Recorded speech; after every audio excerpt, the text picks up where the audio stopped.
This is Clyde Yancy, former president of the American Heart Association and national spokesperson for the AHA. Delighted to come to you and share with you top-line results from the late-breaking clinical trial session at ESC 2022.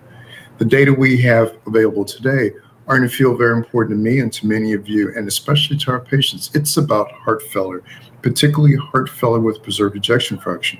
Previously, we acknowledged that we had no definitive therapies that would modify that natural history, but recently, data emerged suggesting that the drug class, sodium glucose cotransporter 2 inhibitor, might not only be beneficial, but might actually change that natural history.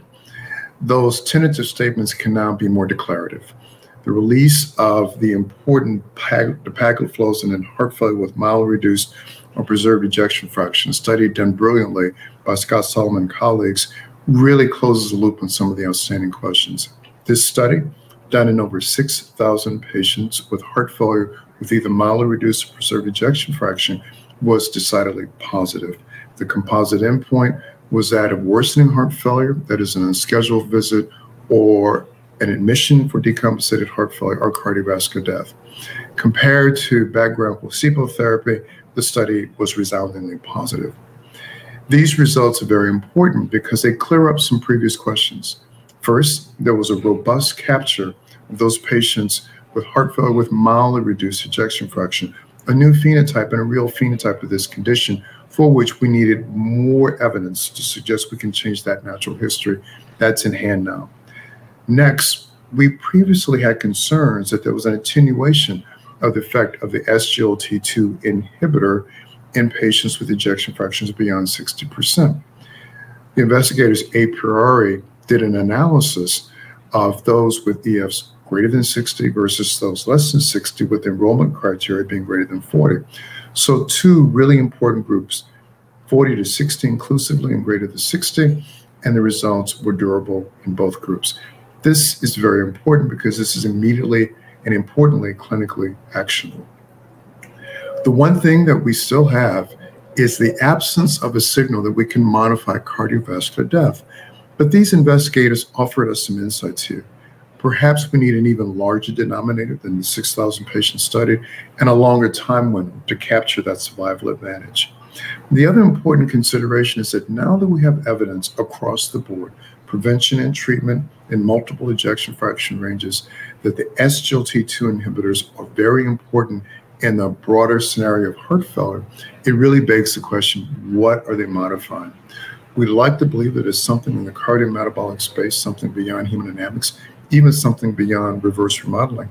But it's pretty evident that we have an immediate call for more research to understand biological implications of these very effective therapeutics, because with that question answered, we can consider additional patient cohorts, additional cardiovascular syndromes that might benefit from exposure to the sodium glucose cotransporter 2 inhibitors. These drugs might be this generation's version of the statins, capable of not only modifying disease, but modifying life. And that is not hyperbole. It's something worth our consideration. I must also add that at this same meeting, investigators related to this entire drug class, but particularly to deliver, released important additional analyses stratified according to presence or absence of atrial fibrillation, a condition that we know exaggerates poor outcomes in the setting of heart failure, particularly HFpEF. Again, the use of the SGLT2 inhibitor was durable, present AF or absent AF. And they also released information looking at the influence of dapagliflozin in the setting of HFpEF according to age groups, and once again demonstrated durability of the effect. Finally, where does all of this get us?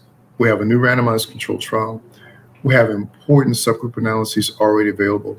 We've answered questions that were persisting from previous analyses. We still have a question about mortality, but where does all of this get us? I think it gets us to this point. We must accept now that based on evidence, the sodium glucose cotransporter 2 inhibitors really become a new standard of care for patients with heart failure with preserved ejection fraction, and we can include heart failure with mildly reduced ejection fraction as well. So the narrative completely changes. We no longer have to bemoan the absence of an effective therapy. Yes, we need to address mortality, but we know that today drugs that are available right now are appropriate and beneficial in a setting of heart failure with preserved ejection fraction, this really is cause for celebration, and these data are clinically actionable as we speak.